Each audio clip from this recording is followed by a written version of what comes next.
Hello everybody, welcome back to my channel. In the last week on my YouTube, I've been talking about cognitive difficulty with children, and I end out with the last section, which was on my last video talking about how to preventing the cognitive difficulty child become a criminal when they're getting older. So we make that hypothesis that link to our new series beginning tonight. So starting tonight, we're gonna talk about criminal in relating to psychology. So we'll begin to focus on criminal psychology at this point. So in today, specifically, I want to focusing on violence. But we want to talk about big four, very basic. In order to talk about criminal behavior, we need to focusing on there's a four component. We want to talk about why people committing crime. So those are kind of important things that I want to emphasizing on today. So it's violent. So why people start committing crime? That in the initial point of view, why people starting doing that. So there are four problems associated with committing crime. The one is attitude. So because people are human beings, they react toward a different incident and situation. So attitude is one of the things. People grow up with different attitude. So if you understand that process, you will begin to understand why people are committing crime. And then we talk about history. Is there any environmental history cause people to begin to committing crime? Is there any family history involving with the people why they want to commit crime, right? And we're talking about something associated with that reason for people to commit crime. So to make it simple, meaning that what is the cause to have people to committing such a violent crime? So there is a leading age to it. And the last thing is the personality. Is the person tend to be impulsive or person tend to be quiet? What is how did you find out if the person will be likely to link to the event of committing the crime? They have impulsive behavior. So those are the big four. Let me repeat again: attitude, the history, associate, and their personality. So those are the four type of things that you can kind of determine why people. Of course, this is just the general assumption. There are more assumptions, but those are relating to the research why people will committing crime in such situation. So let's begin with violence today. We're gonna talk about domestic violence in two videos. So we begin with criminal activity by talking about domestic violence. So this is gonna be a first part of YouTube.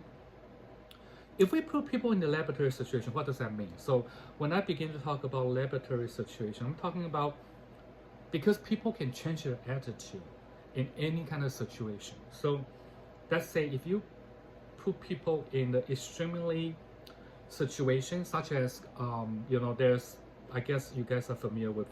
I think I want to talk about prisoner experiment. So you put a person in the prison for the amount of a time, and accumulating for a very long time, like say a week and 2 weeks and 3 weeks, people will start to show their behavior because that's the way they begin to have attitude, right? If you just put people in a normal laboratory situation, they will not show their extreme, okay? But if you put people in the desired outcome, you want them to present into certain outcome. So I'm not gonna say this is not gonna be just a hypothesis, but if the researcher want to find out the desired outcome, they do need people into the extreme situation. So they will actually exhibit their behavior and they will get the desired outcome. So prisoner experiment is one of the most noticeable experiment they're doing. So they can find out if people are actually really violent or not. They have to be in this experiment for a couple of weeks. Instead of a couple of days, sometimes it doesn't show their true colors. So in order to have the extreme behavior, they need to be set out in a desired environment. So the key word is desired environment. Okay. So you probably gonna ask how many percent of people actually get murdered by the family violence. Okay, so the result will be shocking you. Probably 15%, 15% of the murder involved with family violence. You will say family is sort of like a safety harbor for a lot of people, but a lot of time actually the one who close to you presenting the most risky factor in terms of a murder. So I would say 15%, that's according to research. Thing may change, may drop, or may go up. I'm not quite sure. So psychological fallout, we're talking about behavior problem. Let's begin with behavior problem. Before jumping into the domestic violence, I want to explain one particular syndrome that most of people should know if they're in the criminal justice field. Okay, it's called battered woman syndrome. If you are not familiar with this term, it's meaning that woman has been beaten frequently by the man, mostly the husband. Okay, so why it's called battered woman? And because those women are kind of weird, they kind of like drifting from job to job, and they actually enjoying being abused by the husband. The syndrome is a social response process. In psychological perspective, those people, the woman constantly feel alternation. They are detached from a lot of relationship. They feel relationship was meaningless. So whatever they have a chance to get involved with the relationship, they tend to involve with the man who kind of maybe sexually abused or whatever. That's why they call battered woman syndrome. Yeah, because those people are kind of extreme. They are very contradictory to themselves. Sometimes they want to be abused by the husband, and sometimes they don't know what they're doing and they feel abused. But a lot of time at court, the jury won't believe in this syndrome. Why? If it's due to the self-defense purpose, for example, like the woman trying to kill the husband toward their end of their marriage, they will not trust it. Why? Because even though there's a claim, okay, if your husband has been beating you since, let's say, 5 years ago, and then the husband has been beating you for a long period of time, right? And the judge is gonna ask you, why don't you just leave your husband? Why don't you wait until the end of the marriage and trying to kill your husband, right?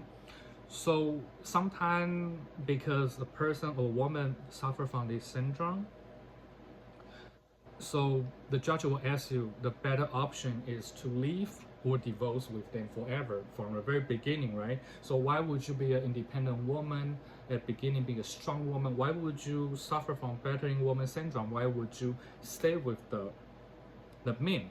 But contradicted to that is because they have this issue of attachment issue. That's why they cannot leave the men, right? So they rather be abused, but those women can hold for a very long time until the end of a point they decide to kill their husband or do something else. That's why they classify as a battered woman syndrome. So a lot of time, if you present this case with the judge, a lot of judges will not buy it because there's so many contradictory and weird situation that happen. The woman is supposed to be able to leave. Why they decide to stay? Battered woman syndrome has in fact on the children. Unfortunately, if you have children, your children will have aggressive antisocial behavior because they witness you being abused by the husband since he was young or she was young. Some children most likely have a better chance of developing paranoia personality disorder because they don't grow up in a supportive environment, supportive family. They always suspect other person, so the chance of increase to have a personality disorder increase, and they have paranoia personality disorder. They don't trust other people. So landing into the other subject, who is the higher abuser? Okay, so there are couple type of people. I will talk about the first type. Okay, the higher abuser, the first one, I would say that people tend to abuse the family member because of an emotional problem, or they are aggressive against the family member. One of the family members tend to be more aggressive toward the other person. So that problem become anger, depressed, and this family member decide to abuse other family member. That's a type 1. Well, type 2s tend to be a little less aggressive. Let's say a regular guy, they are just kind of maybe stressed at work. So when they go home, they abuse their wife, or the wife was having a hard time at work, they abuse their husband. Either way, so it doesn't matter. Not necessarily saying that the husband will abuse wife or wife will abuse husband, or whatever. Other gender can be happening too. A gay abuse the other person, a lesbian abuse the other person, depending on the situation. But this type of a person tend to be less aggressive. They tend to show the remorse. So most of those type of people are develop the abusing relationship because they have external environmental issues, such as they be pressured by the work. Let's say work have a lot of pressure on them, and then they go home and abuse their family member. The other type is usually this one is very weird. I guess I still trying to explain that. It's called domestic abuser. Those person tend to be antisocial. So their violence across any type of situation. Okay, this is different from type 1 or type 2. The type 1 tend to be the most abuse problem, emotion aggressive. The second type was less aggressive, and this one is more like a person already developed some kind of psychosocial problem. Okay, they're antisocial.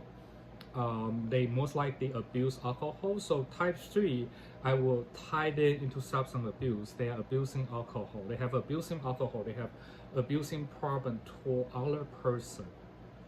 So this one, it sounds like because is their organ is by the alcohol, but this one it sounds like be the more severe violence, because when you have alcohol, it doesn't matter you are emotional problem, or doesn't matter you are less emotion. Once you are abuse the alcohol, and if you have this natural process of become aggressive to the other person, you will be very violent toward your spouse, your children, or whatever that happens. So this one tend to be the worst one compared to the type 1 and type 2. So let's talk about intervention. What is the intervention here? So most of the perspective on the intervention are influenced by the culture, where you're coming from. Okay, if you are the head of household, if you have those abuse issue, you can justify those issue to abuse your spouse. Okay, because you feel like you're head of household. So this type of things, intervention occur to the men. They tend to feel they can do it because they're head of household. They provide the money. But time has been changed, so it's depending on who's the head of household. In a cognitive perspective, we can talk about all those things in the future, but I just want to give you guys a basic. So cognitive perspective, first one is moral. The second one was called correlative comparison. So pretty much they abuse people and they think they don't think this is really hurt if you compare to something, right? So this is just kind of the excuse, and you can talk about diffuse the responsibility because they think, oh, that's not severe, it will be okay, people will recover. And you can talk about dehumanized violence, so they think someone just deserves to be abused, a person bows to themselves. And you talk about attribution to violence, so people drive the other person crazy and it's their fault. And you talk about minimization, so people minimize that, attribute that problem. It's not a big deal, every wife or husband beating their husband, whatever they say. But the whole point is they find an excuse. Or displacement of personality. They say, this is not me to abuse you, this is some other people. There's some other people living in my body, they're doing this crime, not me. And then you talk about selective memory. Okay, the people say, I don't beat that person all the time, I only did that sometimes. So those are the 8 things that, from the kernel code perspective. Diffuse responsibility, dehumanize violence, attribution to victim, minimization, displacement of personality, and selective memory. All those things are kind of important if you want to talk about kernel code side of the theory. So how can we prevent violence toward the future generation? This is a good question to ask. We'll leave this into our next YouTube. So there's a lot to talk about how we're gonna prevent the violence for the future generation. If you do have any question about today's YouTube, you can leave any comment, and I will see you again in the next video.